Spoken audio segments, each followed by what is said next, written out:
Have you ever wondered how embroidered patches are made? I'm here to show you. One of the most popular topics that I cover over on TikTok is how to make embroidered hat patches. Obviously, people are wanting to know how, and I'm here to show you step by step. The method that I use is beginner friendly. All you need is a single needle machine, and it's super easy to do once you get the hang of it. Hello and welcome to my channel. My name is Shelby. I run a small at-home embroidery business, and I'm also creating content to educate others so that they can do the same. I also love crafting in my spare time, so if you like crafts, stick around. This channel will be full of different crafts and tutorials and embroidery business content. If you'd like to support my channel, I will leave a link down below, and as a thank you, I will provide you with the file for the exact patch that I'm going to be making today. You can make it as many times as you want to practice on, do different materials, things like that, and play around with it. This is only going to be available for my YouTube viewers as a thank you for being here and watching this video. So let's get straight into it.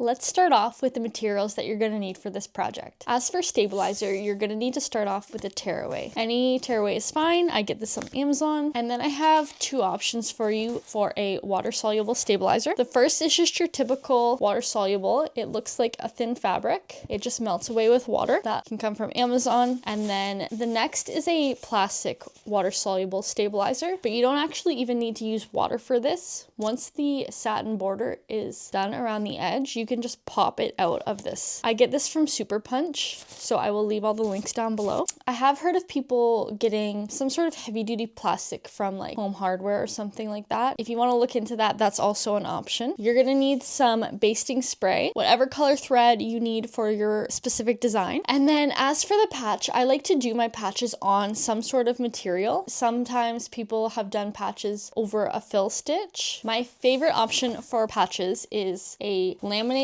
back polyester twill. So this one is actually called Super Twill. I also get this from Super Punch, which is a Canadian brand if you're interested. That comes in a large roll, so it lasts a long time. You could use some craft felt. I would recommend doubling it up though, just so it's a little bit sturdier. You could use some cotton. I would recommend using some heat and bond or basting it to a couple layers of cutaway stabilizer just to give it a little more structure. Along those same lines, you can use a heat transfer vinyl. This is specifically a glitter one from Sizer. So you could iron this onto a couple pieces of cutaway stabilizer to give this some structure as well. And my last option for you would be a faux leather. It has kind of a canvas back, and then it's got that leather look on the front. You can get this in all sorts of different patterns and colors. As for machine, a single needle will do you just fine. So whatever you have. If you're just doing one patch, a 4x4 hoop is plenty enough. Sometimes when you start doing more, you can batch them 4 patches in the 5x7, or on a multi-needle, an even bigger hoop. You could bulk embroider a ton of patches. Work with what you've got. You can make something really great. So our first step is going to be to get our material for our patch cut out to the exact size that we need it. This allows you to minimize the waste of the material you're using. And if you're making bulk patches, it gives you the chance to use, say, maybe a different material for each patch. You don't have to do them all in one sheet of the same color. If you'd rather just cut your patch out kind of applique style on the water soluble stabilizer, you can do that too, but I prefer to get my patch cut out to the exact size now, less risk of cutting your water soluble later. So first we're just going to get some tearaway stabilizer hooped. So the patch I'm going to be making today is about 3.5 by 2 inches. So I'm going to cut out a piece of my fabric and add about 1 inch to the height and width. So for this one, I'm going to cut out 4.5 by 3. Once I have my material, I'm just going to float that on the hoop and go trace our cut line on the machine. We're going to do a trace. Make sure that that needle is on the material the whole time. And if you've added 1 inch to the height and width, it should be totally fine. The color for this doesn't matter because we're going to be cutting the stitches anyways, so none of the thread will be showing. Pop that out of your hoop and you can just cut right on those stitches. So you're actually popping the stitches. Make sure you're not going any smaller though and going into the center of the patch or your border might not cover. This allows you to be so precise and ensure that you won't have any of the edges of the material sticking out from your satin border. So you can just take off any of the thread that's left kicking around, and that tearaway is just garbage. Now we have our perfect cut patch. Now that we have our patch perfectly cut out, it's time to run a placement stitch and baste our patch right onto those lines. So your patch will be in the perfect spot to embroider. Make sure that it's directly lined up with the stitches. Now is when you're going to hoop up your water-soluble stabilizer. I'm going to use the plastic one today to show you how you can pop it out. So I'm just going to cut this to the hoop size.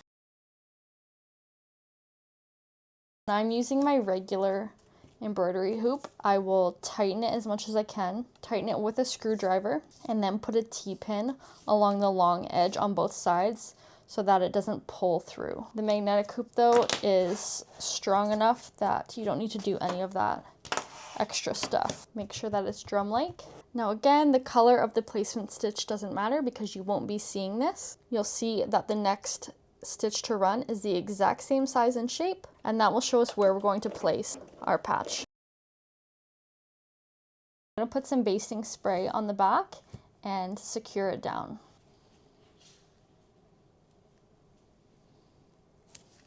There we go, place it exactly along those stitches. Now, my secret to getting a really sturdy patch is to actually sandwich 2 pieces of cutaway onto the back of the hoop, and then I run a zigzag or an applique stitch around to hold the layers of the sandwich together. This is the perfect opportunity to use some of that wasted cutaway that's in your scrap bin. I never throw out large scraps, so I'll just go over to my bin, grab a piece of cutaway, fold it in half, and then tape this to the bottom side of the hoop. And I'm gonna flip my hoop over and take that doubled up layer of cutaway and just tape it on the back. If you have painter's tape or masking tape, something that comes off easily, that will be perfect because you just need to hold it down until that zigzag stitch runs. There we go. Now we're at the point where I would change whatever thread you have on to whatever the color of your satin border is going to be. This will be close to the edge of your patch, and you don't want any crazy colored thread peeking through. We are gonna run this zigzag stitch.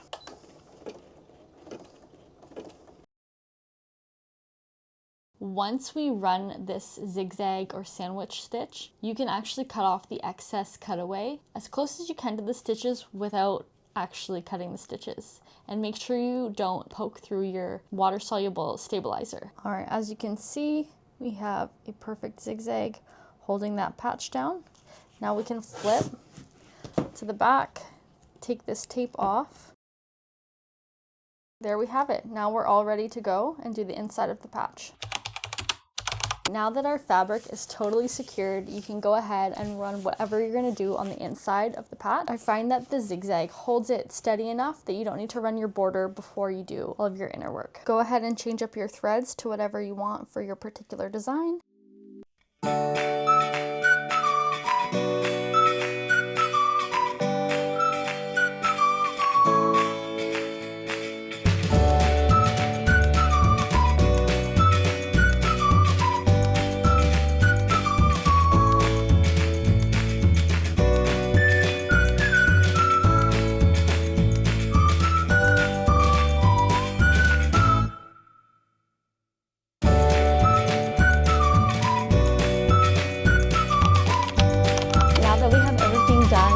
Of our patch, it's time to just stitch the satin border and then we'll get to finishing.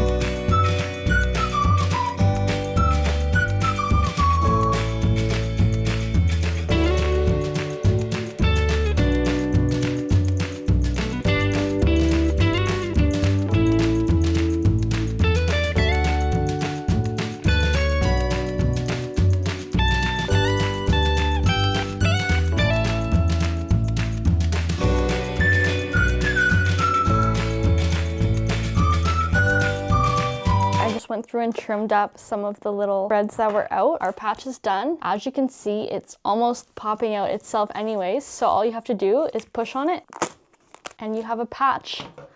that you did not need to cut around the stitches at all. So easy, so thick and durable, no puckering or wrinkling within the patch, and I love this method. The last thing we have to talk about is finishing. If you did the plastic method, you could take some water to just get any of the extra plastic bits out of the edge. If you did the other water-soluble stabilizer, I usually just take a Q-tip and go around until the patch pops out. Then you're gonna wanna let it dry for however long it takes. If the patch is really wet, I usually let it dry under my heat press, not on, just with some pressure so it dries flat. But once it's dry, all you do is take your lighter, quickly singe around the edges to lock in that border, and you're finished. Then it's ready to be sewn on or heat pressed on to whatever you want. I'm gonna quickly show you how to add an adhesive to the back, or if you wanna sew on, no need, you can just go right from there. The patch is already stiff enough that you don't need to adhere anything to make it stiff. I've tried Heat and Bond Ultra, I've tried generic adhesives, and honestly, they suck. I would not give my customer anything that had Heat and Bond on it because it's probably gonna fall off. The adhesive I found that I really like is from a leatherette company called Hide Bond. So I do use their leatherette for engraving and leather patches, but they sell their adhesive by the roll. All you have to do is pretend this is some parchment paper. You just put some parchment paper down, lay your patch down with the back side facing up. There's a shiny side and a white wax paper kind of side. You lay the shiny adhesive side down so that the white side is sticking up. I use my mini heat press, but you could use any household iron. You just iron on for maybe 10 seconds. Not enough to cook the adhesive off, but just to adhere it. Once your patch is adhered on the adhesive, let it cool, and then I just take my scissors and cut around as close to the stitches as I can without cutting the stitches, and then you'll have an adhesive backed patch. If you guys want a video in the future of my exact heat press settings, how I get these onto hats, I can show you that, because that's the main thing I use these patches for, is for hats. If you're sewing it on, it's really easy to sew these onto garments, bags, jackets, things like that. If you're sewing it onto a hat, it's much trickier. It's doable, but you do need to flatten the hat and it warps the hat a lot. So I wouldn't suggest, unless you have, I think they're called like a post bed leather sewing machine. Let me know if you have any questions. I will try and leave all of the links below for all of the products I used. I'm going to be making this exact patch on a few other materials just so you can kind of see what that looks like, and I will be sure to pop that footage in after this. Hello, this is Shelby from the future. I made all the patches with all the different materials I mentioned so that I can show you how they turn out. So first we have our polyester twill, which I showed you guys, and then we have our cotton, one piece of cotton fabric basted onto 2 layers of cutaway for the top, craft felt, 2 layers of craft felt. This is our faux leather vinyl, just 1 layer, and then this is our heat transfer glitter vinyl, ironed onto 2 layers of cutaway. All right, so with all of these patches, I used the exact same method, 2 layers of cutaway on the back, and the exact same process. Now with the super twill, I did the plastic stabilizer, and then with all 4 of these, I just did the regular water-soluble stabilizer. They're all thick, stiff. You don't need to iron any adhesive onto the back to make them stiff. They're already perfect.